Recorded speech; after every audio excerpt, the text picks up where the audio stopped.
No escasean los cuestionarios que, con propósito amable y esperando que la gente no lea demasiado ni piense demasiado en el cine, preguntan cuál es nuestra película y nuestro libro favoritos. No se me ocurre responder a lo del libro sin hacer trampa, proponiendo libros que son en realidad bibliotecas inagotables, como la Biblia, la Divina Comedia o el Mahabharata. Pero asombrosamente encuentro posible responder a la pregunta sobre la película. Hay directores de los que es casi imposible no quedarse con todo, o con casi todo. Fellini, Hitchcock, Eisenstein o Eisenstein, Mizoguchi, Kurosawa, Kubrick, Kobayashi, Chaplin, Wells, Wilder o Wilda, García Berlanga, Truffaut, Kieslowski, Lang, Mal, Sáenz de Heredia, Aldrich, Carpenter, Cronenberg, Shulkin, De Palma, Joaschi, Risi, Magni, Monicelli, Zampa, Gilliam, Klimav, Leni, me refiero a Paul Leni, no a Riefenstahl, Hoerström, Wegener, Schaffner, Buñuel, Pasolini, Kinugasa, Ichikawa, Ford, obviamente Johnny, no Alexander, Hathaway, Leroy, Hawks, Scola, Watanabe, Frankenheimer, Weiler, Vertmüller, Allen, hasta 1997, claro, Menzel, Skolimowski, Kumai, Sordi. Pero me sigue pareciendo, desde que me esforcé por conseguirla en VHS, sí, estas cosas siguen existiendo, aunque no tengo dónde meterlas, no sé por qué ranura. Así, muy completo, incluso viene con una especie de, yo qué sé, de catálogo. Pero claro, esto es ahora más un objeto decorativo que otra cosa, porque no tengo reproductor. Afortunadamente esta película se puede ver con múltiples doblajes e interlineados. Este tiene el inglés. Se puede ver con el original, con uno español, con caligrafía que imita la original. Por todas partes hemos mejorado muchísimo. Es algo que el autor de la historia, en el sentido del cuento del cine, Una Odisea, pues también celebra, que también se gastaba un dineral en VHS y ahora todo está en internet. Desde que me esforcé por conseguir esta película, me pareció por excelencia, me pareció de hecho la película por excelencia y la mejor combinación artística de no una, sino de muchas figuras en su mejor momento, algo parecido a lo que se daría en la película Alien de 1979 de Ridley Scott, que por sí mismo ha demostrado no ser tan bueno, especialmente en las películas en las que destroza la idea original de Alien. Pues me pareció que esa mejor mezcla, esa quinta esencia del cine, esa película de películas, no es otra que Das Kabinett des Dr. Caligari de Robert Wiene de 1920. Sin desmerecer el resto del trabajo de Wiene, como sus adaptaciones de Dostoyevsky, Maurice Renard o Richard Strauss, ni a sus muchos precursores como Paul Wegener, aunque es más que notable la diferencia con algunas de estas obras, como Nerven de Robert Reinert de 1919 o Von Morgens bis Mitternachts de Karl-Heinz Martin de 1920, donde más que sentido artístico parece que se hayan querido enseñar cosas raras y retorcidas porque sí. Si bien hay que reconocer algunas ideas felices que veremos repetidas, por ejemplo, en Suddenly Last Summer de Joseph Leo Mankiewicz de 1959. Creo que Kurt Tucholsky tenía toda la razón del mundo en ver en Das Kabinett des Dr. Caligari algo completamente nuevo. El testimonio de Tucholsky está en este volumen sobre el protagonista, uno de los protagonistas de El gabinete del Dr. Caligari, Conrad Veidt, Es un volumen editado por Wolfgang Jacobsen en Argonne y naturalmente pasa revista a Caligari. Hay algunas fotografías, algunas fotografías muy... Bueno, algunas son simplemente imágenes que podríamos llamar fotogramas más que fotografías. Sí, bueno, digamos, quizá esta sea una de las escenas más famosas, además donde están los tres protagonistas. Bueno, pues aquí está el juicio de... en alguna parte. No está donde yo esperaba que estuviera, que era junto a la... A lo mejor me lo he comido.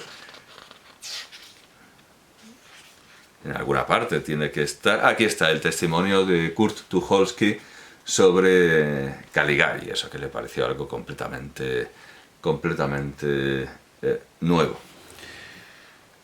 Aunque Lotte Eisner tiene en L'écran démoniaque,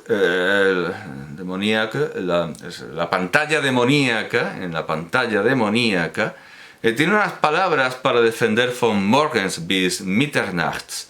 Dice que así como la deformación estaba justificada en Das Kabinett des Dr. Caligari porque se trataba de la visión de un loco, en lo que ve como precedente el uso de espejos tomados prestados, de espejos deformantes tomados prestados de un parque de atracciones en La Folie du Docteur Tube de Abel Gans de 1915, porque siempre, según Eisner, Gans no sabía nada de lentes anamórficas, no tenía ni idea de lentes anamórficas. Pues en von Morgens bis Mitternachts el tamaño de los objetos depende de la atención que les presta el protagonista, para lo que encuentra un antecedente en una escena de Titán de Jean Paul, es decir, de Johann Paul Richter, publicado entre 1800 y 1803. Y aunque tengo la dicha inmensa, la gran gloria de que me hayan traído las obras completas de Jean Paul, aún no las he ordenado, así que no sé en qué volumen estará Titán, aunque lo pone en el lomo. Pero bueno, o sea, breve imagen de las obras completas de Jean Paul. Sin desmerecer, nuevamente hago esta advertencia, o sea, sin ánimo de faltar, sin querer faltar a nadie, sin desmerecer a otros ilustres precursores como Hong Lo Men, El sueño de los aposentos rojos de Zhao Xue-Qin, muerto en 1765, e incluso Homero, a quien Hermann Hesse cita en Der Steppenwolf de 1927, a propósito de la multiplicidad del corazón humano, y antes que Hoffmann, von Chamisso o Poe, parece ser Jean Paul, Johann Paul Richter, la fuente de la que emana el expresionismo.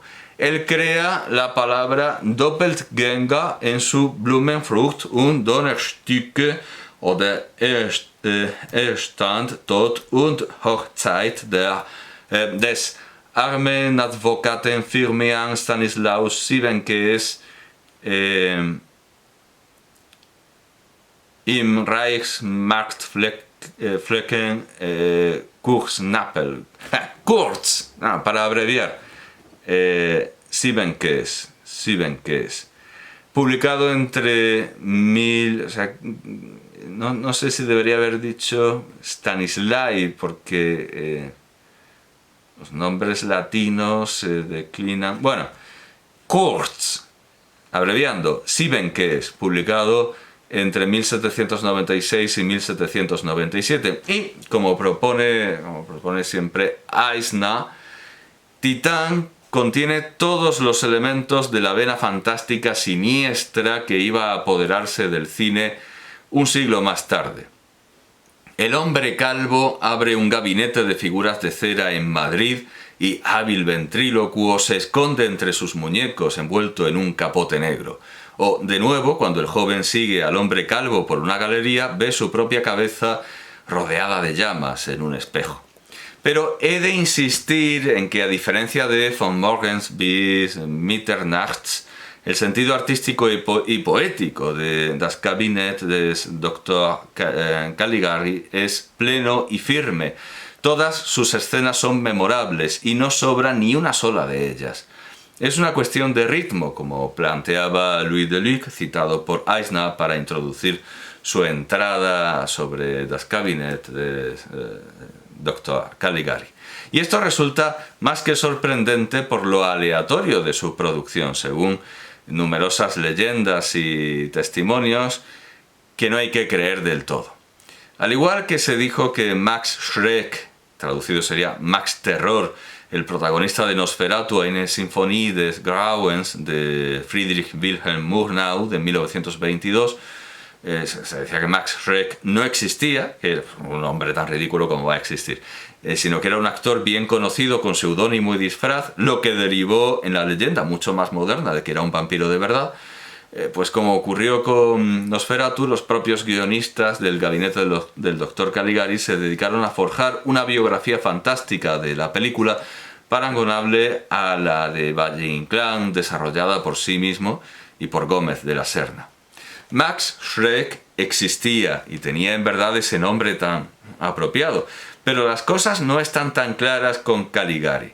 De Lotte Eisner en Le Grand Démoniaque de 1952, quien se hace eco del conocido libro de Siegfried Kracauer, From Caligari to Hitler, a Psychological History of the German Film de 1947, y que inspiró un interesante documental de Rüdiger Suchland, From Caligari to Hitler, German Cinema in the Age of the Masses, de 2014, de Caligari a Hitler, el cine alemán en la era de las masas. Sacamos que Hans Janowitz dio a Kracauer un ejemplar del guión en el que faltaba la historia Marco, y Kracauer se convenció de que el sentido revolucionario de la película había sido afeitado, usando términos taurinos, por esta historia Marco. Parece que la idea fue de Fritz Lang, quien iba a ser en un principio su director, y que la sugirió precisamente para no asustar al público.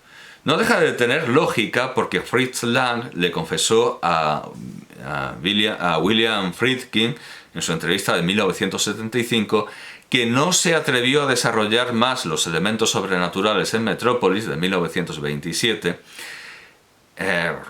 porque pensaba que no debía hacerlo, y le preguntó a Friedkin si nunca había sentido que no debía poner algo en una película. Ahí rehuía del esoterismo. Y a esta pregunta, Lang consideraba que no debía poner tanto esoterismo en su película. A lo que Friedkin reaccionó con bastante perplejidad cuando le preguntó eso de si nunca había sentido que no debía poner algo en una película, porque eso quería decir que Lang ignoraba de su interlocutor que 2 años antes había estrenado una película en la que una niña se clava un crucifijo en la vagina al grito de «deja que Jesús te folle». Muy discretamente, Friedkin se limitó a contestar «no, nunca he sentido esa necesidad». Eisner también da cuenta del descontento de los guionistas al exponer que estos querían a Alfred Kubin, que dice Eisner le habría dado a la película un tono más goyesco. Pero como los productores querían ahorrar, se tuvieron que conformar con Hermann Warm, a quien, no obstante, Eisner no deja de elogiar, al tiempo que recuerda la alternancia de 3 colores en la versión original de la cinta. Pero la cosa se complica. Como cuenta Gero Gandert, Werner Krauss, el actor que interpretó a Caligari, le dijo a Lotte Eisner que aún guardaba el guión original. Sin embargo, no quiso enseñarlo y tampoco se publicó a su muerte. Hubo que esperar a 1995 a esta edición crítica, con complementos y suplementos y prólogos, a esta edición de la fundación de la Cinemateca Alemana, Stiftung Deutsche Kinemathek, Cinegraph, para por fin tener el guión, del gabinete del Dr. Caligari. Esta es la primera edición del guión, 1995. esta es la edición para la que Gandert escribió ese prefacio. Y resultó que sí había una historia marco original, aunque distinta de la presente en la película. La crítica política de Krakawa, basada en las afirmaciones de Janowitz, parecía estar superada y desfasada, pero la verdad es que la historia marco original no cambia mucho la película, como tampoco cambia la historia marco que finalmente es la que vemos en la cinta.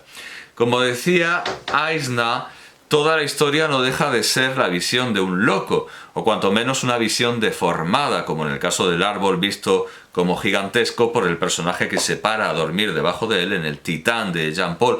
Y aún podría haber añadido las experiencias psicotrópicas y el sueño y el despertar recurrentes en el Manuscrit trouvé à Saragosse de Jan Potocki, inmediatamente posterior a Titán, es decir, escrito entre 1804 y 1805.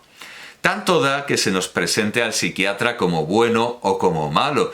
No podemos estar seguros de nada, como ya comenté en un curioso eco español y muy madrileño, como la escena de Jean Paul, todo acaba siendo circular, de la película de Vine. Me refiero a El corazón del guerrero de Daniel Monzón del año 2000. Después de señalar esta clave interpretativa que Eisner rastrea tan admirablemente en los albores del siglo XIX, frente a la inmediatez de Krakawa, intentaré aportar algo para discutir lo que Janowitz le contó a este crítico, a Krakawa. Le dijo que tomó el nombre de Caligari en el guión original, de un libro titulado Cartas desconocidas de Stendhal. Siegbert Pravert, en la edición de 1995 del guión, rastrea las cartas de Stendhal realmente existentes y no haya tal cosa. Tampoco parece que haya existido nunca una obra de ficción llamada Cartas desconocidas de Stendhal, aunque este tipo de falsificaciones no eran en absoluto insólitas. Baste recordar Armado Finado de Alfredo Pozzolo Hogan de 1854, que muchas veces se ve editada como Dumas. Sin embargo, las cartas de Stendhal no son literatura popular y lucrativa como El Conde de Montecristo. Da la impresión de que Janowitz quería fabricar una nueva historia sobre la historia que ya creó para la película, en la que, por cierto, también había una referencia culta para el aspecto de Caligari. Se comparaba su cabeza con la de Schopenhauer, y sin embargo el resultado final no fue demasiado schopenhaueriano. Así como los críticos buscaban modelos elevados y altisonantes para los intereses creados de Jacinto Benavente, y al final el autor confesó en una revista destinada a los presos, y ahí lo leyó Antonio Buero Vallejo, que se había inspirado en El gato con botas, de la misma manera, descartando el apócrifo stendhaliano, me gustaría proponer una alternativa al modelo schopenhaueriano. El profesor Hypnotizer, el profesor hipnotizador de Ed Carey, que empezó a publicarse en Estados Unidos a partir de 1902, y además puedo mostrar una imagen, o eso creo, de hecho sí, la tenía así, muy bien, de una enciclopedia de cómics de Lambiek, vale, pues sí, puedo enseñar eso, puedo enseñar una imagen de...